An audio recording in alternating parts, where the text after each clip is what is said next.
Guys, pernah nggak sih kalian dengar pepatah?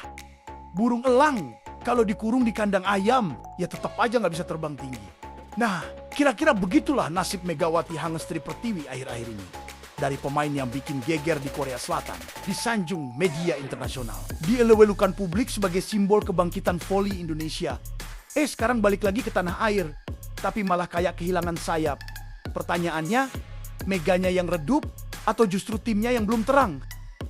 Kita flashback dulu ke masa awal karier Megawati di Liga Nasional. Dia bukan muncul dari langit, tapi dari kerja keras dan semangat yang bisa bikin bola voli meledak waktu itu. Namanya mulai naik saat memperkuat klub di tanah air. Tenaganya luar biasa, smashnya kayak kilat, dan mentalnya keras kayak tembok Berlin sebelum roboh. Tapi, ya begitulah. Di Indonesia, kalau kamu terlalu menonjol, bukannya didorong naik, kadang malah dibilang mainnya egois. Padahal, ya kalau rekan setimnya cuma jadi penonton, salah siapa coba? Lalu datanglah momen keemasan itu. Megawati pindah ke Korea Selatan, memperkuat Daejeon Jungkwanjang Red Sparks. Nah, di sini nih, baru terlihat jelas ketika sistem bermain, chemistry, dan disiplin tim bekerja dengan baik, Megawati meledak. Statistiknya naik, popularitasnya gila-gilaan, sampai media Korea nyebut dia Megatron, ya robot penghancur di lapangan. Dan yang paling penting, bukan cuma smash kerasnya yang jadi sorotan, tapi adaptasinya terhadap sistem permainan modern. Dia paham ritme, kerjasama, rotasi cepat, dan timing yang presisi. Itu semua nggak akan mungkin terjadi kalau timnya nggak ngerti cara menyalurkan potensinya. Makanya Red Sparks waktu itu bukan cuma tim, tapi kayak orkestra. Dan Mega, dia konduktornya. Tapi setelah bersinar di luar negeri, Mega pulang. Katanya sih, mau bantu membangkitkan voli nasional lagi. Nasionalisme level tinggi lah. Dia pun memperkuat Petrokimia di Proliga. Ekspektasinya, langit. Realitanya, ya kayak roket yang kehabisan bahan bakar di tengah jalan. Petrokimia gagal ke final, padahal sudah diperkuat Megawati. Loh, orang-orang mulai ngomong, wah Mega mulai turun performa nih. Padahal, kalau diperhatiin baik-baik, bukan Mega yang turun, tapi sistem dan rekan setimnya yang gak bisa menyesuaikan diri ibaratnya. Mega nyanyi rock, tapi timnya masih mau dangdutan. Ya gak nyatu kan? Lalu datang tawaran dari Turki. Manisa BBSK bilang, ayo Mega, tunjukkan taringmu di Eropa. Dan seperti biasa, begitu dia di tempat yang sistemnya rapi, Mega langsung bertransformasi lagi.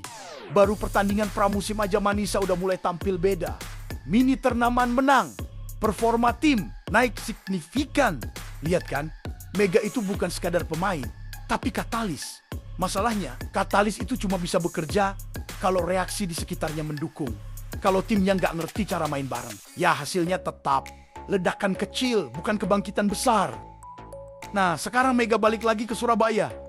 Bang Jatim di Livoli musim 2025, kita semua berharap besar, tapi realita lagi pahit. Performa tim belum kelihatan greget, chemistry-nya masih kayak orang baru kenalan di grup WhatsApp, kaku dan canggung. Padahal Mega udah kasih semua yang dia punya, tenaga, pengalaman, bahkan aura internasionalnya. Sayangnya, sistemnya belum bisa ngeh sama dia. Setternya bingung mau kasih bola di timing mana. Spiker lain kadang masih belum ngerti posisi Mega. Dan akhirnya, lagi-lagi yang disalahin Mega. Padahal kalau dilihat objektif, bukan dia yang salah, tapi lingkungan yang belum siap untuk pemain sekelas dia. Mari kita jujur teman-teman, voli itu olahraga tim, bukan pamer individu. Tapi di Indonesia, kadang masih banyak yang mainnya kayak audisi Indonesia Next Superstar. Padahal setter itu harus ngerti karakter spiker, bukan asal lempar bola ke depan net.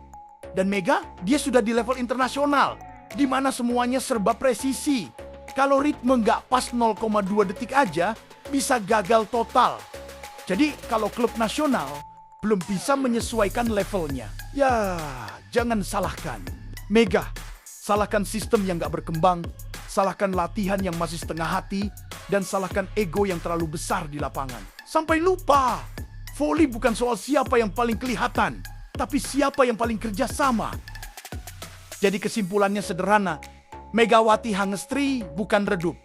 Dia cuma lagi berada di ruangan yang lampunya kurang terang. Dan kalau Indonesia ingin melihat Mega bersinar lagi, maka bukan Mega yang harus berubah, tapi tim dan sistemnya yang harus belajar mengejar levelnya. Karena percuma punya bintang kelas dunia kalau langitnya sendiri belum siap untuk menampung cahayanya. Oke guys, paham ya sampai sini? Kalau gitu like dulu deh videonya, kalau mau komen ya tinggal ketik, share dan juga subscribe. Jangan lupa, sampai jumpa di video berikutnya. Wassalam.